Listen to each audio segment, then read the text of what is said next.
Hey, Chromos, what's going on, guys? Welcome back to the channel. Glad to have you guys here, and I hope you guys are doing well. Last night on my Twitch channel, twitch.tv/HeyQuadro, for anybody that wants to go check that out, we decided that it would be a fun time to redesign the Normandy Allies and Axis campaign. And we had a good time doing it. I had a great time redesigning it with chat, getting different ideas.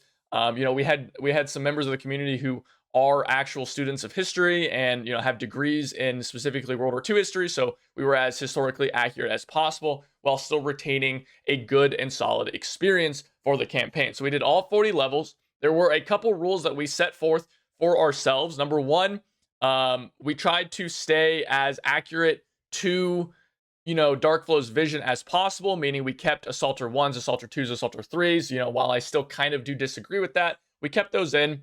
Number two, all premium squads and things are sacred. They're things that cannot be put into the game, because if Darkflow were to just rip everything that I've made out of my video and put it directly into the game, then what would you do with these premium squads and stuff, right? If I put the Stug into my campaign, how does that work? So things like the Stug, the Johnson 41, the Chaffee, all those rifles and premium squads in the game right now, they are not in my campaigns and in my my Twitch chat's campaigns, because it's just simply not possible. I don't know how you would solve that issue. I mean, it's solvable for sure. Like, you can just give refunds and stuff, but it's a little messy, and it's not something that I really wanted to deal with. So as nice as it would have been to help balance out these campaigns by putting a Stug G in, it is not in for the case of the game. So there you go there. And number three, again, we tried to stay just as historically accurate as possible within the bounds that Darkflow had set for us. So stuff like the Jumbo is fair game, but stuff that is from like 1946 or something, like, obviously we're not going to do anything from like, past World War II. But because Normandy was 1944 and it goes all the way to the Battle of the Bulge, essentially, with even the Chaffee existing, most things were pretty fair game for the Americans and for the Germans. So there you go on that. A couple notes before we begin. Number one, I think that this experience and this has been fun to do. I had a good time doing this, but I think that it has really proven to me that these campaigns really should not be 40 levels. I don't think they ever needed to be. I think 35 or even 30 would be much better. There were definitely times where I was struggling to find those remaining 5, slots for stuff to fit in, and that definitely caused some headache and some issues. So I think that 35 or 30 levels would be much better for this game, and you would have a lot less repeat unlocks. But nevertheless, I was able to remove all of the British and British stuff from at least the American campaign. And even though some stuff that goes in isn't exactly super accurate, it's not really inaccurate, but it's not accurate either, right? It still works, and it's still a good experience. But I think that it would be a lot easier to do if we had just 30 levels or 35 levels to fill. So there you go on that. But enough, blabbering on. Let's look at these campaign levels and see what we came up with. So here we are in Notepad++, very official. Honestly, this is probably what you would see in actual game development, except it might be in a spreadsheet instead or something like that. But nevertheless, here we are. We're going to do the allies first, because that's what we did first on stream. So the starting weapons, of course, the M3 Grease Gun, the Ross Rifle, the Springfield, and the Springfield A4. So the only notable difference there is the Springfield A4 over the A1 or whatever the other version is, because we're not going to be unlocking another Springfield Sniper. Of course, you guys can look through all this and immediately see stuff. I will be running through each level and explaining it. So let's start off here with Tanker 1, immediately changing out to the M8 Greyhound over the M3A1, M5A1, whichever the Stuart version is. I just wanted to have another armored car. I think the Greyhound had a 50 cal on top, or at least variants of it would. This would as well, because the 50 cal can pin the Puma, and it has the same gun as the Stuart. It has the 37mm. It's got some speed on it, and more than anything else, I just thought that having armored car versus armored car is more interesting and more balanced. And I think the M8 Greyhound is a fun little vehicle. And so I figured that that would be a more interesting start, albeit I think a little bit worse than the Stuart, maybe even a little bit less balanced. But I don't really mind that. I think that the Germans having a little advantage in vehicles is not a big deal. And we're going to level up pretty quick here, and you'll see. I think things turn out pretty balanced, at least generally speaking. I mean, I'm not going to act like it's the most perfect balanced thing. So, Engineer 1s, excuse me, actually, real quick, Engineer 1. The Winchester 1895, right? This is the lever action that is in Moscow right now for the Russians. It's a Lend-Lease rifle. I think this would be fine to put in. It's just a cool gun that you can have. I would use this over the M1 Garand at times. I think it's just a fun little gun. Cool, neat, not amazing, not terrible, right? No, this probably wasn't really it wasn't really used, but neither was the Springfield at this point. I mean, the M1 Garand was really the only rifle being used by American forces at this point. So, I don't really think this is that ahistorical, right, or unhistorical. So there you go. Fighter 1, P38G. This is all basically the same, so we'll cut through this quick. P38G, M1 Carbine, M1 Flamethrower, M1 Garand, M1 Bazooka is the first major change. So we're moving, not major change, but it's one of the, so we're moving the Piat, right? No British weapons, so no Piat. We're going to the M1 Bazooka, which is significantly worse than the Piat in terms of penetration. So keep that in mind. It does have better range, but significantly worse in terms of penetration. I think this could be a balance point that might need to be changed, where maybe we get the M9 Bazooka here, and we can put something in later where the M9 Bazooka is at. But this would be a testing thing, right? You'd have to really see if the M1 Bazooka, does well or doesn't do well. Considering the M1 Bazooka right now is at level like 29 or 30 or something like that, I'm not that worried about it. Now, level 9, the M1A1 Thompson. Right now, this is the first Thompson. I really have been saying this forever, for months now. I think the Thompson needs to be much earlier in these campaigns. It's an iconic weapon. The M3A1 grease gun really wasn't even like used at this point. I think it's a much later weapon in 1945. But regardless, I don't really think that it needs to be there, considering we already have the M3 grease gun. So M1A1 Thompson, yes, this is very, very powerful for the Americans. Yes, I realize that. But you'll see for the Axis, they get some good toys early on, just as well. It's not that unbalanced in my opinion. I think it works out very well. And it's fine. I really do. I think the general rule of thumb here, guys, is the Allies are going to dominate at close range and the Axis are going to dominate at long range. And you'll see, I think it really does balance out. So Axis mains, just skip to the Axis part if you really want to. Level 10, the Stuart. So Stuart moved from level 1 to level 10, or level 2, I suppose. Level 2 to level 10. The Stuart's a great little tank. It can fight it can even fight Panzer IVs. Right, 37mm is a pretty solid, cannon. It's not amazing. It's showing its age by this point, 1944, but still, Stuart, pretty solid. We've removed the M8 Scott. I really think the M8 Scott would serve better as a premium vehicle, or maybe like some side vehicle or something like that. Probably why linear campaigns would be better, but I don't think it really makes sense to have as a mainline vehicle. Like, it just wasn't really used that much, and like the 105 Sherman would have made more sense and would have been more widely used anyway. So don't really think the Scott needs to be in there. And we've got Gunner 1s unlocking the BAR-A1, right? So the BAR-A1 is moved down. The Brin has been replaced. Then we get the P-47 Thunderbolt fighter version and a fighter variant. So instead of the P-38, you could switch, if you wanted to the P-47 Thunderbolt. Worse in some ways, better in other ways, right? It's a single engine rather than a twin engine. So there you go. Level 13, of course, we unlock our shitty mortar. I don't care what it's called. Mortars are stupid. Don't even think they should be in the game, but there you go.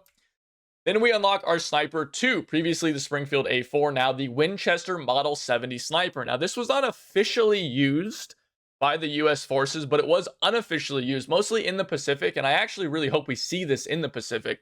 But I decided to put this in here so we don't just have a repeat Springfield, and I'd like to have something in there to fit that role before we get the M1 Garand Sniper. So I'm going with the Winchester Model 70 Sniper. I think it'd be fun. I think it'd be interesting. And while it is not particularly accurate in terms of history, it's not particularly inaccurate either, right? So there you go. Hate me if you want, but I don't know. If you can come up with something better, then let me know in the comments. I'd love to hear your thoughts. Next up, M4A2 Sherman, just like the normal thing. Then the Winchester shotgun. I'm fine with these. M1 Carbine grenade launcher. I'm fine with that. B-25 Mitchell with rocket. So our first attacker plane for the Americans get a B-25 Mitchell with some rockets slapped onto them. You'll see the kind of rule of thumb here for the attack planes is that you're going to have a plane with rockets, a plane with bombs, and then a plane with both with the P-47D. You'll see that as we go on through here. So we start off. The other thing with the B-25 Mitchell is that it's a very forgiving plane to fly, from what I understand. It was very, very good at just staying in the air. So I think this would be a good unlock for beginner attackers that are starting their diving runs and their dive bombs. They also come with rockets, probably like M8 rockets, I would guess, although the P-38 has those. So maybe just a limited supply of like higher explosive rockets or something like that. Not a heavily armed plane, maybe even cannons. There was a B-25 Mitchell with 37mm cannons or something like that. Maybe 25mm. I don't remember. But something like that. So maybe cannons instead of the rockets. We'll see. Either way, some sort of B-25 Mitchell there is what I'm going with. And again, this could be a lot of things. Then we get the BAR-A2. Then we get the Tanker 2. Instead of the Jumbo Sherman, the M4A3 76mm Sherman. So an upgrade on the gun, bigger gun in the game. A direct upgrade to the M4A2 just 5 levels later. Then we get our Sniper 2s with the M1 Garand Sniper, of course. Or this would be Sniper 3s, actually. Would they not? I believe it would be. It would be the Sniper 3s, excuse me. M1 Garand Sniper, of course.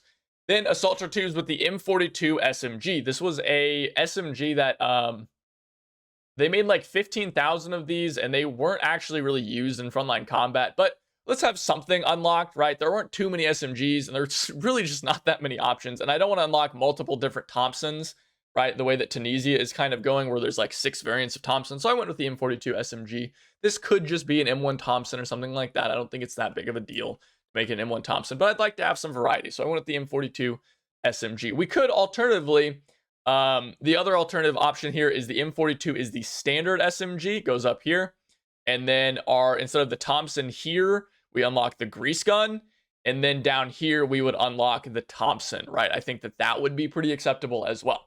Engineer 2, unlocking the Browning Auto 5 shotgun. That's an important note here, guys. I'm going with engineers being allowed to use shotguns. And I think this is okay. I think this isn't particularly unbalanced. I don't think it changes anything, right? And I think it's kind of fun and interesting. So I went ahead and allowed the American engineers to bring shotguns. No, the Axis did not really have any. I don't even think I have the drilling in the other list. It was in it, and I think I removed it. We'll see when we get over there. I can't remember if I put it back in or not. But Browning Auto 5, this was in the closed beta. Very powerful gun. Very good up close. Again, going with the theme that the Americans dominate at close quarters, but struggle at the longer ranges. Then we get our Fighter 2, the P61 Black Widow. This was a night fighter, but could operate during the day. Again, just wanted some sort of alternate fighter variant before we unlock kind of like the ultimate fighters towards the end of the campaign. Gunner 2 is getting our first and only belt-fed LMG. The M1919A6 for the Americans, something that we've been begging for a long time, so that's what we're going with here. Then the A20G, we already have this in game. Much later though, bombs instead of the attacker, the B-25 Mitchells or cannons or rockets. Then we get the Remington Model 8 10/15 round magazine. I don't know which one. It would be a balance thing, right? You'd have to test it, which one would work. I would wager that 15 probably isn't that big of a deal, but just an alternative to the M1 Garand if you want to go that route, right? Just another option. And then level 28, the M36 Jackson. This thing is a beast. Now, the idea on the Jackson would be that it would have very, very limited anti-infantry capabilities, but it would basically be able to take out any tank that the Axis threw, right? It is an anti-tank tank destroyer. If you bring this thing, you are saying that the Axis do not get to bring tanks, right? If you see an enemy tank, you are going to be taking it out. And I think that's a pretty fair trade-off for having very limited high explosive capabilities and limited anti-tank capabilities. This is the problem I have with the Wolverine right now in the game, where the Wolverine, you bring it, but like the Wolverine is a tank destroyer, but it doesn't actually function that well as a tank destroyer. It can't really even fight something as easy as the Panther, right? So the Jackson is coming in as a massive, you are done tank, like you're done with enemy tanks, right? If you bring this thing, enemy tanks are done. You are killing them. They are gone. End of story, right? I don't think you should bring a tank destroyer and then not be able to fight tanks, right? I think that's silly. So M2 flamethrower, and then Bomber 2, the M9 bazooka, a better bazooka. Tanker 3 finally getting that 75mm jumbo. Assaulter 3 is getting the Ithaca shotgun with slug rounds. So that'll be interesting. I'm not sure how that'll play out. This could just be the M1 Thompson or something like that. I really wouldn't mind that. And then we get the Trooper 3 with the M2 carbine. Again, dominating close quarters, getting that M2 carbine with the full auto and select fire. Very powerful at close range for the Americans. Fighter 3, the P51D. This would not have any bombs, I don't think. I think this would just be an absolute crazy air superiority fighter. Maybe small bombs or something like that. Gunner 3 is being a paratrooper squad and getting a Johnson LMG to match the FG42 that the Axis will be getting. Then an EZ8 Sherman at level 36 to be kind of the final variant of the Shermans. 76mm cannon, great, suspension speed, all of that. Very great tank. Bomber 2s, and the final unlock for anti-tank weapons would be the M18 recoilless rifle. Attacker 3 is getting the penultimate P-47D, the best attack plane in the game. Very powerful. And then the Drum Mag Thompson at level 39 and the Pershing at level 40. So you can see here the last 3 levels here. Really the last 10 levels is where you're unlocking the really crazy stuff, but especially these last 3 levels, you get a crazy attack plane, a crazy Drum Mag Thompson, and then a Pershing to boot. So very, very powerful stuff there. Now, let's move over to the Axis. So starting weapons for the Axis, the K98, of course, the Mannlicher, I think is how it's pronounced, MP34, and the K98 Sniper. Again, we said the Puma, the MAS 36, BF 110, FNAB, Flammenwerfer 35, Gewehr 43. All of those are the same as they are in the current campaign. I don't have an issue with those. Bomber 1s, first they get the Panzerfaust. So you can see, if you guys were paying attention, if you pay attention here, the Allies are going to have a little bit of an advantage in vehicles for quite a bit, at least in my opinion. So the Panzerfaust is going to give some powerful anti-tank capabilities to the Axis. So there you go there. Then at level 9, the MP40 versus the Thompson. Yes, I realize that the Thompson is better, but I think the MP40 is a very underrated weapon, especially when it gets upgraded. It can become a monster powerhouse at medium range. So don't discount this gun. I think a lot of people write this gun off and think it's a lot worse than the Thompson. I don't think it's that much worse than the Thompson. I think it is a solid weapon. It definitely does well at medium range. So I really do think this is fine. Again, Axis succeed at long range. Allies succeed at close range. We will see that again. Panzer IIIN, same thing. And the Gunner 1, screw the Breda, getting the MG34 right off the bat. You can see what I'm talking about here, right? The MG34 versus the BAR. MG34 wins that fight most times, I think. So MG34, a crazy powerful weapon. Very, very good. So that's what we're going with here. Again, medium range powerhouse, long range powerhouse. Fighter 1, BF 109. I think this is exactly what it is in the game right now, but regardless, the BF 109, one of the variants, whichever variant we would choose, it doesn't really matter. A shitty mortar, again, Sniper 2, the G43 Sniper. So Axis unlock a semi-auto sniper before the Allies do. I'm very okay with that. Panzer IV-G unlocking at level 15, so a kind of crappy Panzer IV, then it'll upgrade to the Panzer IV-H at level 20, we'll see.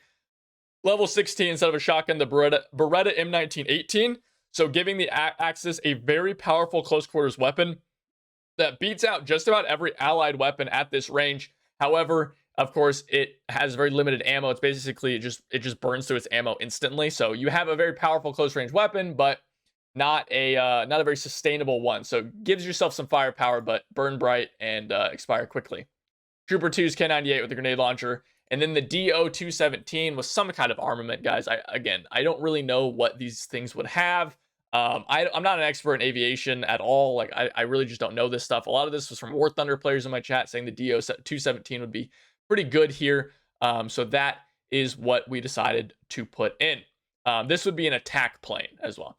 And then at level 19, the FG42 unlocking. This is important. This has been moved to gunners. This is not a trooper weapon. This is a gunner weapon, basically filling the same role as the BAR, right? So the BAR being more of an assault weapon, FG42, same thing. So you can turn your gunners into kind of pseudo assault teams with that firepower between an LMG. So FG42 is a gunner weapon here. I do still want to say that I would prefer having an automatic rifleman class in the game, and this would be what that would be behind, but that's not where we're at. So I'm going with the FG42 being a gunner weapon. Tanker 2's Panzer IV-H, same thing we've got now. Level 21, Sniper 3, FG42 Sniper variant. I like that. I'm cool with it. I like the balancing of that. Not a problem to me. Assaulter 2's MP35. Engineer 2's getting a C96 carbine. Right, this was the C96 like Mauser, I think is what it's called. It's basically a pistol, but there are a lot of variants of it that had big magazines. And so I said maybe, you know, the 10-round magazine, 15-round magazine, maybe with even a long barrel to, you know, be able to justify increasing its damage a little bit. Give the Axis just a kind of cool gun. It's not a particularly amazing gun. I fully accept that, but kind of a cool gun. Maybe it's got a stock on it. I think it'd be kind of fun, and I think it'd be kind of cool. So we threw it in there. Maybe something else should be here, but nevertheless, I think it's a cool and interesting weapon to have there. Fighter 2's the FW190, Gunner 2's the legendary MG42, the JU188, Beretta M38.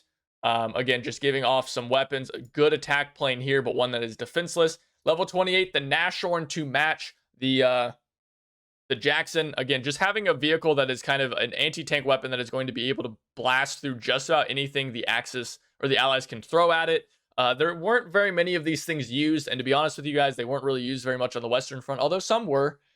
But we can't put a Stug in, and so I would much prefer to have like something else here and have like a Stug earlier on and move some stuff around, but we can't have the Stug because it's a premium squad for whatever reason. So there you go. I wish we could have a Stug, and I wish this could be different, but we're kind of getting into the territory of rough stuff for the Axis. This was kind of the hardest area to design around. Flamethrower 2s, the Flammenwerfer 41 or whatever it is. Panzerfaust 100. Yeah, unlocking a Panzerfaust again kind of sucks, I agree, but I don't really know what else to put in here. Again, these late levels is where I'm kind of talking about where I think the game would benefit from being just 35 levels rather than 40. Tanker 3s, the Panther, the Mighty Panther being put here. I flipped the Panther and the Tiger back and forth repeatedly. I don't know which one would be better or more balanced. The Panther tends to be a better all-around tank, while the Tiger tends to be a little bit better of a anti-tank tank. They're both solid. They're both great. So maybe the Panther should be later on, just to get a balancing point. Assaulter 3s unlocking the MP43 just like they do now. Trooper 3s, instead of getting an FG42 or anything like that, the Trooper 3s get the legendary ZH29 with a 20-round magazine. I honestly think this gun would be crazy with the 20-round magazine. Maybe up its rate of fire a little bit. The rate of fire nerf hurt this gun a lot, but it's still so good in Moscow. So I think a 20-round ZH29 would be supremely powerful and would give a lot of mid-range firepower to the Axis. So I'm very down for that. I would love to use that gun. Attacker 3, DO-217, which I already have in here, so I'm an idiot here. I guess this would need to be some other big attack plane. I knew I doubled up on this DO-217. Some other big attack plane. My bad, guys.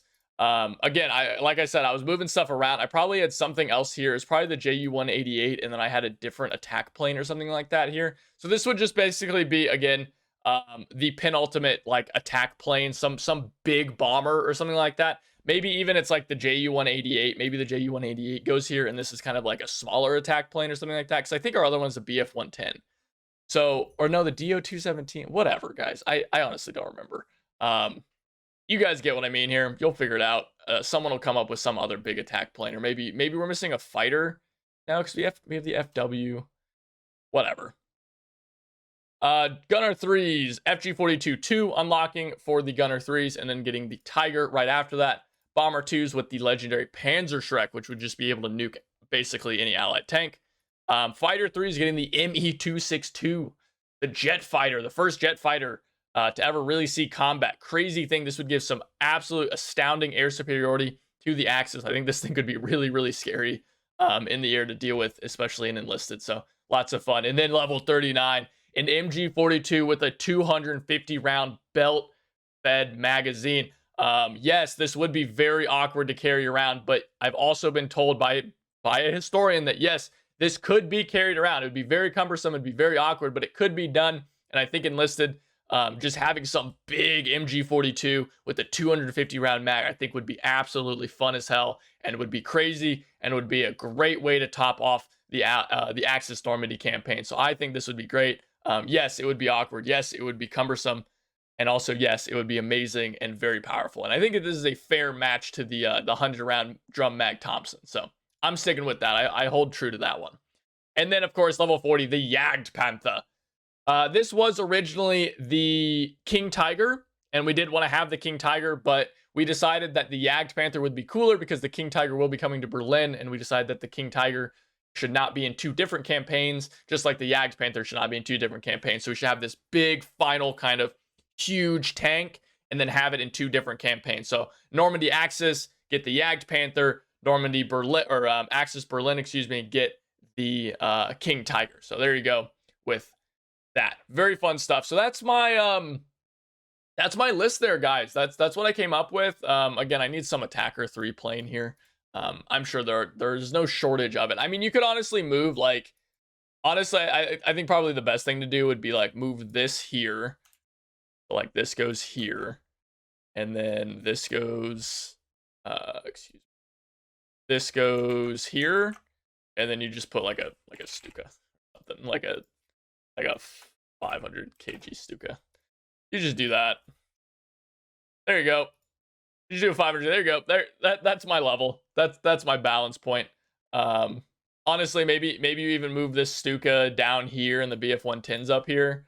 That would probably even be better. So either way, guys, that's my levels. I think this is honestly fairly balanced without playing at all, just off the cuff and kind of looking at stuff. It seems pretty balanced, but maybe I'm missing some stuff. You guys let me know in the comments down below. And let me know if you guys like me to do this for the other campaigns. Let me know if you guys think this is a better setup than what we have now. And let me know what changes you guys would make to the current campaign system. I'd love to hear all of your guys' thoughts in the comments down below. But I don't have anything else for you guys. So remember, as always, like, comment, and subscribe. It helps me out, and I would appreciate it. You can also, again, come over to twitch.tv/HeyQuadro, participate in these kind of fun events like that, and join our community Discord where we do stuff like this as well. All of those links are down in the description below. And without anything else, thank you guys so much for watching, and I'll see you guys next time. Take it easy.